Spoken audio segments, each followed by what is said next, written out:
Pleasure to be here today, obviously. So thank you everyone for having me. Now I want to start by saying this, ladies and gents. I'll start by saying this. I stand firmly, very, very firmly with all of you here today, and I'll be doing absolutely everything that I can in federal parliament, everywhere that I go, on social media, in the street, wherever I am, everyone that will talk to me, to preserve the innocence of our nation's children. Our nation's vulnerable. This issue is obviously close to my heart, as I'm sure you've all seen, and I'm sure it's obviously close to your heart as well. That's why you're here.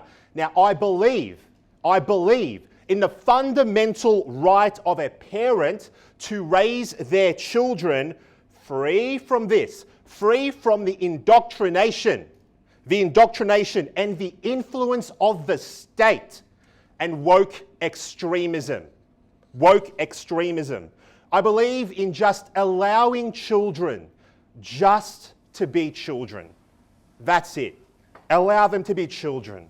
Now, the state has no place in intervening in the role of a parent, and they certainly have no right to indoctrinate and confuse our nation's youth. There is perhaps no greater trust than this. No greater trust than we give to the schools when we give them the responsibility for the most precious part of our lives. Now, it used to be this. It used to be the case that when you dropped your child at school, you knew exactly what your child was going to be taught. Reading, writing, and arithmetic. Am I right or am I wrong? Is that how it used to be? Yes or no? Yeah. Yes, that's how it used to be. Those days are gone. They're gone. Unfortunately, of course, they're gone. Long gone. Long gone. These days, what's it like these days? These days, your child is more likely to graduate barely passing with their English and their writing skills. Barely passing. And just enough math to work out how much change they get from $2 when they purchase something worth $1. That's what's going on today. It's terrible, but don't worry though. Oh, don't worry, parents. Don't worry about basic maths. What do you need basic maths for? Don't worry about it. Don't worry about English. Don't worry about that. You don't need that because your kids, what's going to happen? They're going to come home with all the knowledge they need about gender theory. Who needs maths when you got gender theory? They'll know about all the 76 or whatever it is, 100 or whatever it is, genders though. They'll know that. They'll know how gender is fluid and how it can change every single day. They'll know that. What do they need maths for? Perhaps they'll learn sex education. Perhaps that instead. Not the biology of the thing, like you may have learnt when you were in school, but how to perform adult sex acts. It's nuts. Just leave the kids alone. How about that? Leave the kids alone.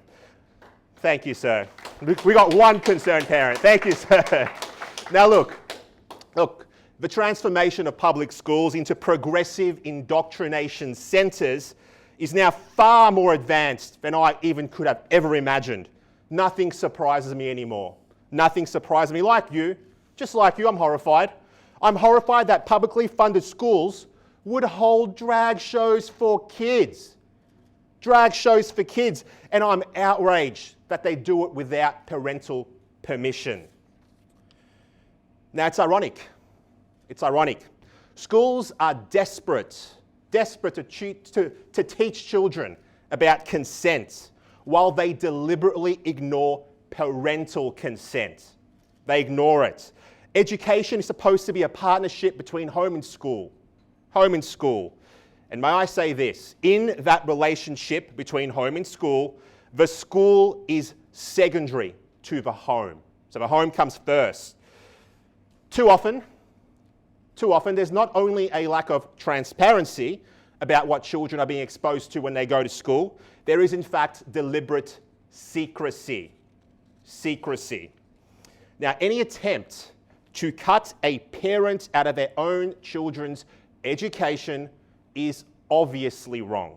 It's obviously wrong. Now, children do not belong to the state. I'll keep saying it.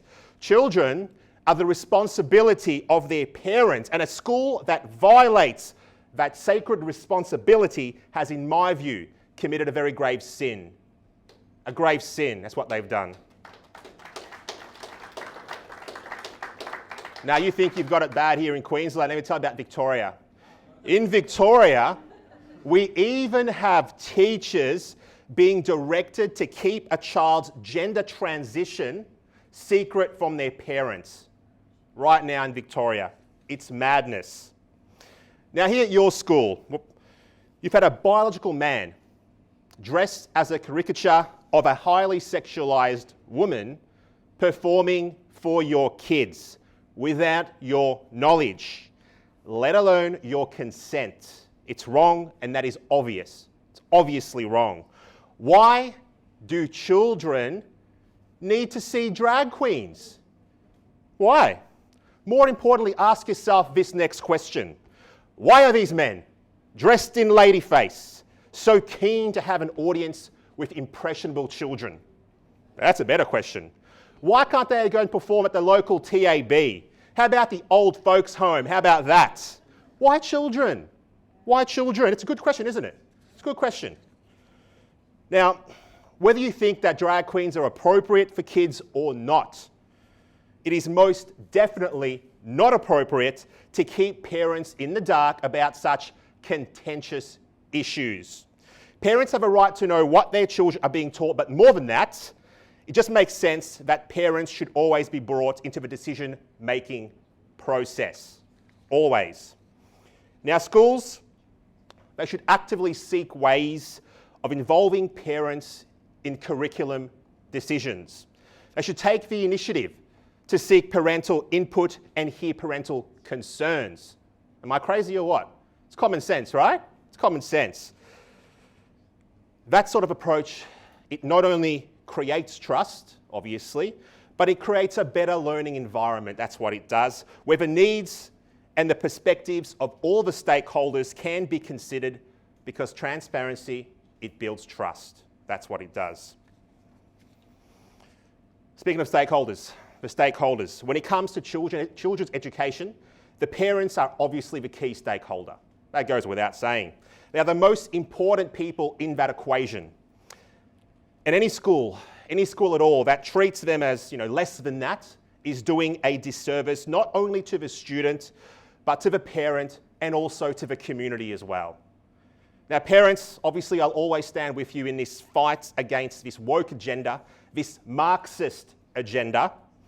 And you know what? Unfortunately, we live in a world that, in my opinion, and I'm thinking in your opinion as well, wants nothing less than to destroy children as quickly as possible, as Senator Roberts pointed out, with ever younger and younger ages, introducing them to adult concepts. Now, we've got to stand firm in defence of parental rights and the rights of children to maintain their innocence for as long as they can, because it's being attacked from all angles right now. Now, a few weeks ago in Canberra, myself, Senator Malcolm Roberts, Senator Alex Antic and Senator Matt Canavan, we were proud to stand together in solidarity in co-sponsoring a bill called this, the Childhood Gender Transition Prohibition Bill 2023. Yep. It seeks to do exactly what the title says. It's a simple bill. So it seeks to restrict sex change medication and surgery for minors. Now, it's straightforward. It's just shocking that we even have to advocate for something like this at all. But here we are in 2023, where the woke agenda has run its way through all of our institutions like a virus infecting a host, like that. Well, ladies and gents, I'm going to tell you this. You are the cure to that virus. All of you in this room. All of you.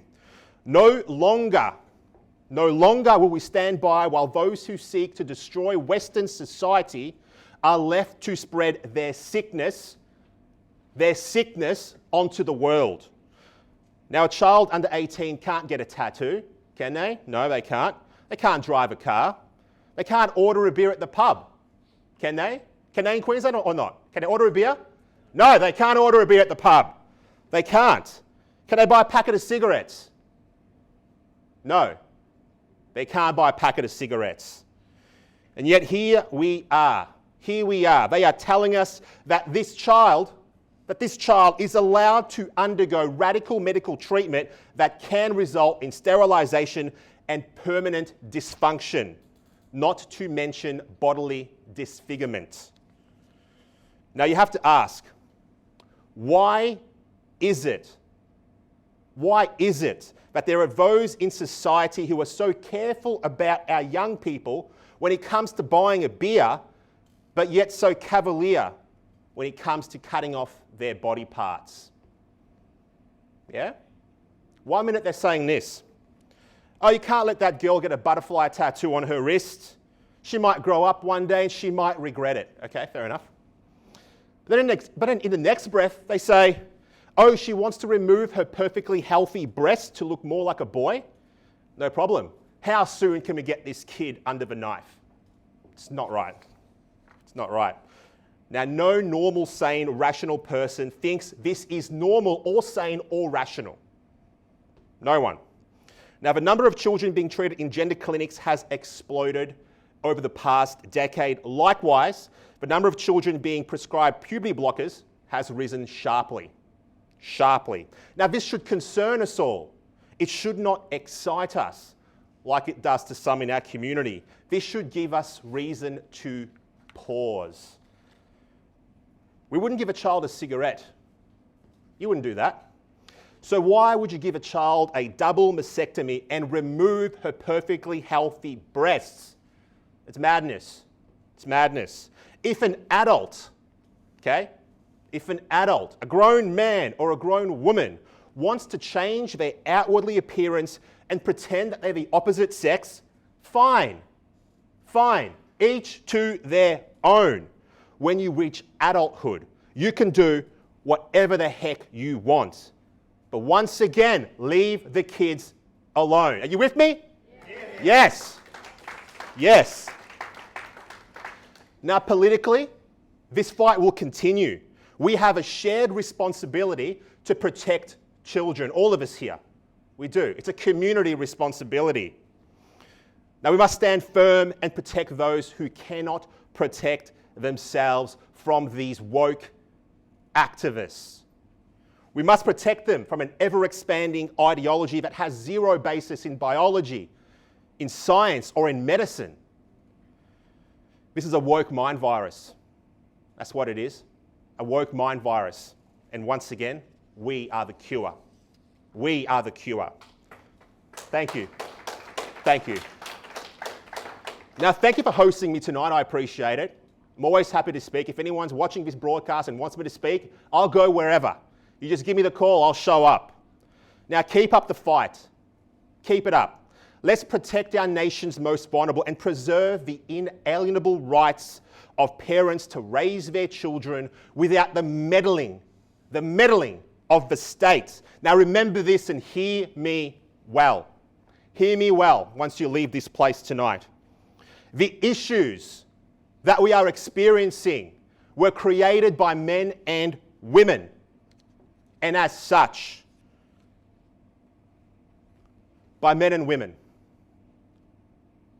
The issues that were created, that we're living through right now, were created by men and women. What does that mean? What does that mean? It means, thank you, sir. It means men and women can fix it. Now, we must work together. We must work together for the benefit of our country and our people. Now, the challenges that we face, they're many. That's obvious. But we can do something about it. We can do something about it. You're in fact doing something about it right now. How?